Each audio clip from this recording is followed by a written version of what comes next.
Everybody loves Sung Jung, known as the Korean Zombie. And the question is, why? He has never won the UFC belt, and his MMA record is far from impressive. But for some reason, everyone tuned in to see this Korean fighter in action. Well, the answer is simple. Every bout the Korean Zombie has had in the UFC has been a fighting spectacle, and he is responsible for some of the most jaw-dropping finishes in the octagon. Don't believe us? Take a comfortable seat and be the judge as we revisit the 5 times the Korean Zombie shocked the MMA world. And if you guys enjoy this video, please subscribe and be the force behind our push to 10,000 subscribers. Let's do this. 5 versus Leonard Garcia, introducing the UFC to the Twister. The Korean Zombie's UFC debut was not a walk in the park, as he was welcomed to the big leagues by Leonard Garcia, a battle-tested vet who's been into the sport since 1999. The two had already met at the WEC 48 a year prior, and the Korean lost a very close split decision victory. It was time to put the controversy behind them and settle the score. The Zombie started the second round with a low kick, followed by a vicious knee. Jung took the center of the octagon and was exploding with a flying knee occasionally. This only angered the American, who went for a high kick, but soon realized he was no crow cop, and before you knew it, the Korean Zombie was in guard position. Jung seized the opportunity to rain with punishment of brutal elbows to which Garcia had no real answer. Desperate to escape that position, he gave up his back to one of the world's best stranglers. The Zombie started his finishing sequence by putting his hooks in. Then he set up a trap, and the American fell right into it. There were seconds remaining to the end of the round, so what could possibly go wrong for Leonard? Well, in almost 20 years of UFC history up to that point, the Korean Zombie introduced the MMA community to one of the rarest submissions in the sport, the Twister. He grabbed the head and went for the kill. One can only imagine how strong that submission might be, considering that there was only 1 second left, and here was Leonard tapping for his life. This was the first submission of the night bonus for the Zombie and the first Twister submission in the UFC. 4 versus Mark Hominick, one of the fastest finishes in the sport. Next on the list was Mark Hominick, a former title challenger and an undefeated kickboxer with 21 bouts on his kickboxing record. If you are an elite grappler facing off against an elite striker like that, the most reasonable approach would be to take your fight to your realm, where you reign supreme. Well, just try telling that to Jung. We all remember the fastest knockout in UFC history, which is Jorge Masvidal's flying knee against Askren. But what if I told you that the Korean Zombie is a couple of seconds shy of holding that record? As the fight started, Mark Hominick appeared confident and disregarded Jung's power on the feet. He threw a looping punch, overextending his body in the process. The Korean fighter saw the opening and countered it with a rocket, dropping the adversary to the canvas instantly. He then jumped on the wounded prey to tear him to pieces, but thankfully, the referee was there to spare Hominick from leaving the arena horizontally. They knew that Jung was dangerous on the ground, but with this victory, he proved to everyone that he was the complete package that could knock you out in an instant on the feet and submit you on the ground at any given chance. It was only his second UFC fight, and as if he had a GPS for success, the Korean fighter collected another post-fight bonus, the Knockout of the Night award. 3 versus Frankie Edgar, the legend versus the Zombie. On December 21st, 2019, the Korean Zombie was set to lock horns with Frankie Edgar, a former champion and true legend of the sport, with notable victories over BJ Penn, Charles Oliveira, Chad Mendes, and Yair Rodriguez. This was the first time Jung fought in front of his home audience, and being defeated in this arena was not an option for him. Edgar is an elite wrestler, so he went to his natural instincts for a takedown. Like a matador, the Korean fighter grabbed Frankie by the horn and repelled the attack, forcing the American to accept the fight on the enemy's territory. The Zombie retaliated with a short left hook, which left Frankie wobble. The American was desperately seeking refuge on the canvas, but he was intercepted by an uppercut that prevented him from achieving his plans. Jung then pulled off another uppercut from hell, followed by a textbook boxing combo that forced Edgar to retreat. The Zombie smelled blood and went for the finish, pounding Frankie's head with shots in the process, but the American was too tough for his own good.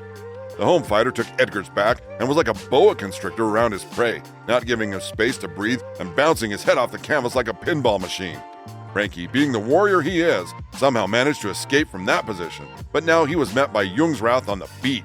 The Korean fighter used his uppercut as the primary weapon again, and after blasting the opposition with subsequent bombs, the referee had seen enough and waved the fight off. Frankie Edgar has been in this sport forever, and he's been beating elite competitors for years. However, the Korean Zombie shocked the world by mercilessly beating the legend and making it look easy. 2 versus Renato Moicano, 58 Seconds of Fury. On June 22, 2019, another featherweight got in the way, and his name was Renato Moicano. a high-level Brazilian Jiu-Jitsu and Muay Thai black belt, renowned as one of the most well-rounded athletes on the roster. This bout aged really well, considering how good Renato Moicano has become and that he is still a top contender in the UFC today. However, he had no business in the octagon with the Korean Zombie back then. Only seconds into the fight, but Jung didn't waste time with appetizers and went straight to the main course. He unleashed the mother of all bombs, followed by a subsequent left hook, which bleached Moicano's black belts immediately. Renato defended well, but he was too hurt to weather the storm. Jung, on the other hand, was a real pit bull on the floor, tearing the victim apart with shots. After several unanswered bombs to the head, the referee was left no other option but to save the Brazilian to fight another day. The whole affair took 58 seconds, which granted the Korean another Performance of the Night bonus. Honorable mention versus Dennis Bermudez, the epic comeback. After 4 years of layoff due to service in the Army, the Korean Zombie was finally back to action on February 4, 2017. The guy who was happy to welcome Jung back to the cage was Dennis Bermudez, an NCAA Division I wrestler with a notable victory over the featherweight great Max Holloway. Since Jung had been away for a long time, the MMA community was skeptical if he would be as deadly as he was when he left. Well, the Korean fighter had no intention of disappointing the crowd. At the midpoint of the first round, the Zombie reminded everyone why his striking is as deadly as a sniper shot, launching a torpedo through an uppercut that sent the opponent straight to oblivion. No follow-up shots were needed, as Bermudez was already in La La Land. 1 versus Dustin Poirier, the battle for the ages. Since making his UFC debut on January 1, 2011, Dustin Poirier has been on a killing spree, beating his first 4 opponents without much resistance, including the most recent submission victory over Max Holloway. On May 15, 2012, he was scheduled to face the Korean Zombie, and looking from today's perspective, little did anyone know back then that these two warriors would become true legends of the sport. Jung started the bout with a takedown. Dustin crumbled his way to the feet, and the Korean gladly served him an extra meal. Poirier reversed the position and returned with fire, but they didn't call Jung the Korean Zombie for nothing, as taking punishment and fighting under fire has always been his forte.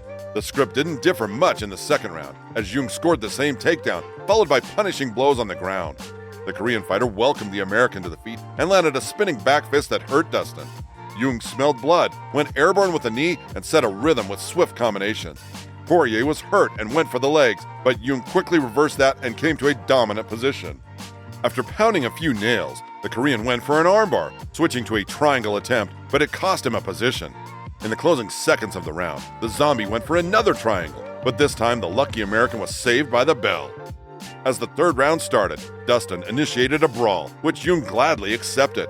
After overextending with the left, the Zombie used the opportunity and scored a takedown, almost catching the American in a crucifix. In the closing minute of the round, Jung cooked Dustin's liver in Hannibal Lecter style and steered him into an ambush where he unleashed ballistic missiles.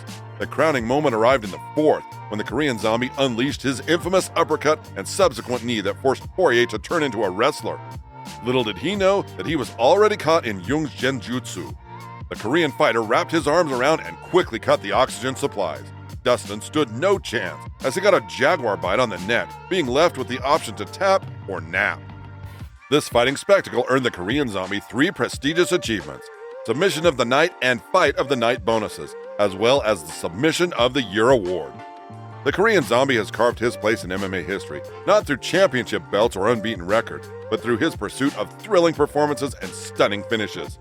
Even though he never became a champion, his name will always echo in the annals of UFC history. Thank you for tuning in, fight fans. We can't wait to see you in the next one.